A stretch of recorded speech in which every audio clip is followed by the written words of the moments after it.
नमस्कार दोस्तों, think once channel पर आपका स्वागत है। आशा करती हूँ आप सभी बहुत अच्छे से होंगे। और आज हम बात करने वाले हैं मालवा निमाड़ की गौरव स्तंभ मातोश्री अहिल्याबाई होलकर जी के बारे में। माता अहिल्या, जिन्हें अपने समाज कल्याण, धर्म पुनर्जागरण कार्यों के कारण लोग देवी की तरह पूजते हैं। माता अहिल्या जो स्वप्न दृष्टा नहीं वरन संकल्प सृष्टा थी।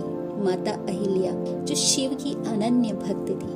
माँ अहिल्या को मैं कोटि कोटि नमन करती हूँ और उन्हें श्रद्धांजलि अर्पित करती हूँ। आज की इस वीडियो में जानेंगे हम माँ अहिल्या के बारे में और उनके व्यक्तित्व के बारे में, जो बहुत ही प्रेरणादायी है। तो प्लीज इस वीडियो को लाइक कीजिए, शेयर कीजिए और चैनल को सब्सक्राइब कीजिए और साथ ही बने रहिए अंत तक हमारे साथ। तो आइए जानते हैं माँ अहिल्या के बारे में। अहिल्या देवी का जन्म सन 1725 में अहमदनगर महाराष्ट्र के ग्राम चौंडी में हुआ था। माणकोजी शिंदे जो अहिल्या देवी के पिता थे, ग्राम के पाटिल थे परंतु निर्धन थे। एक बार मालवा के पेशवा मल्हार राव जी पुणे जाते समय ग्राम चौंडी में रुके।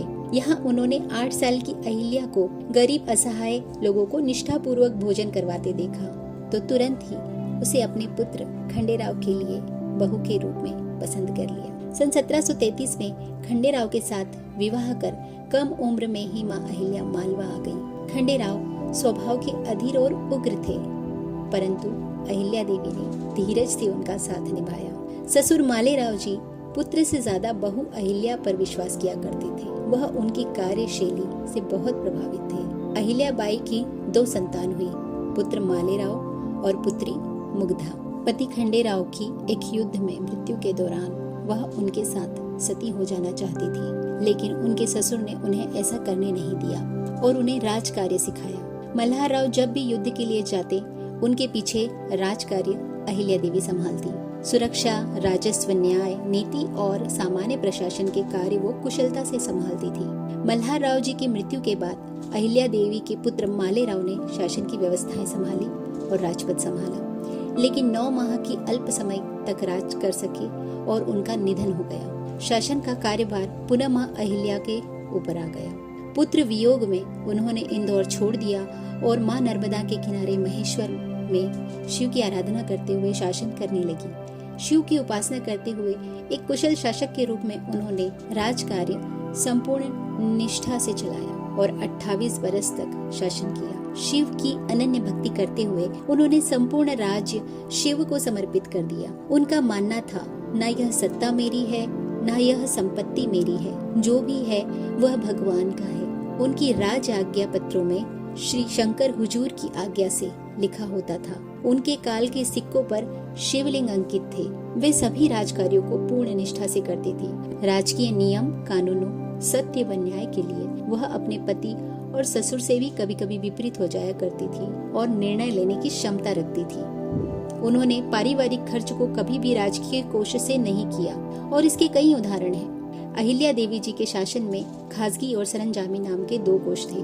खासगी उनका निजी कोष था जो उनके ससुर मल्हार राव से उन्हें विरासत में मिला था। उस समय 16 करोड़ रुपए उसमें थे और उसमें नियमित आय ट्रस्ट के अंतर्गत आने वाले गांव से होती थी। इसके अलावा सरंजामी कोष से राजकीय कार्य और सेना का खर्च वहन किया जाता था। माता अहिल्या ने जन कल्याण के जितने कार्य किए वह अपने निजी कोष से किए। उनके शासन काल में उन पर धर्म कार्यों में पैसा खर्च किए जाने और राज्य की व्यवस्थाओं की अवहेलना करने के आरोप भी लगे, लेकिन यह पूर्णतः गलत थे। महेश्वर दरबारची पातमी पत्र संख्या 251 के पत्र में उन्होंने लिखा है, मैं जो अन्न ग्रहण कर रही हूँ वो भी उस दौलत का नहीं है। सरंजामी कोष का 1 कौड़ी भी मुझ पर निकले तो मैं 1 का 5 कौड़ी दूंगी। ऐसी थी माँ अहिल्या।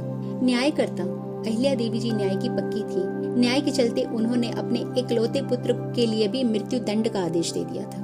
बहुत निडर और साहसी थी।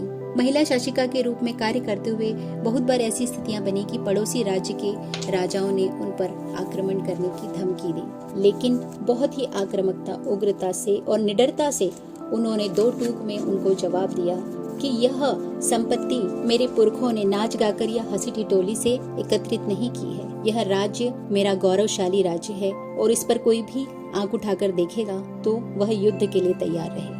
ये ना समझे कि मैं अबला हूँ। ये अबला अगर हाथ में माला लेकर अड़ गई तो अच्छे अच्छों को पीछे हटना पड़ेगा।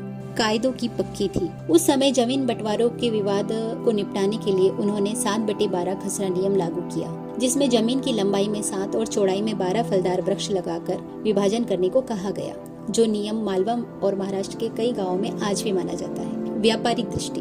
माँ अहिल्या एक दूरदर्शी महिला थी और व्यापारिक दृष्टि से भी उन्होंने अपने क्षेत्र को आगे बढ़ाया। महेश्वर में वस्त्र उद्योग की स्थापना की और आज कई बुनकर अपनी आजीविका उसी वस्त्र उद्योग से चला रहे हैं। महेश्वर की साड़ियाँ विश्व प्रसिद्ध है और कहूँ तो मेरे पास भी है और बहुत ही सुंदर है। आप जब भी महेश्वर जाएं, शिव के दर्शन और महेश्वरी साड़ी दोनों देखें, दोनों का लाभ लें। धर्म और जन कल्याण के कार्यों को समर्पित। माता अहिल्या ने केवल अपने ही राज्य में नहीं वरन संपूर्ण देश में धर्म कर्म के कार्य किए और पूरे देश में लगभग 65 मंदिरों का निर्माण कराया, कई मंदिरों का जीर्णोद्धार कराया, कई तीर्थ स्थानों में उन्होंने धर्मशालाएं बनवाई, कई जगहों पर उन्होंने अन्न क्षेत्र खोले। इसके अतिरिक्त कुएं, बावड़ी, सड़क निर्माण करवाया, नदी पर बांध बनवाया, पानी की टंकियां बनवाई और कई तीर्थ क्षेत्रों में कई घाटों का निर्माण कराया। कई मंदिरों में, तीर्थ स्थानों में कर्मकांड हेतु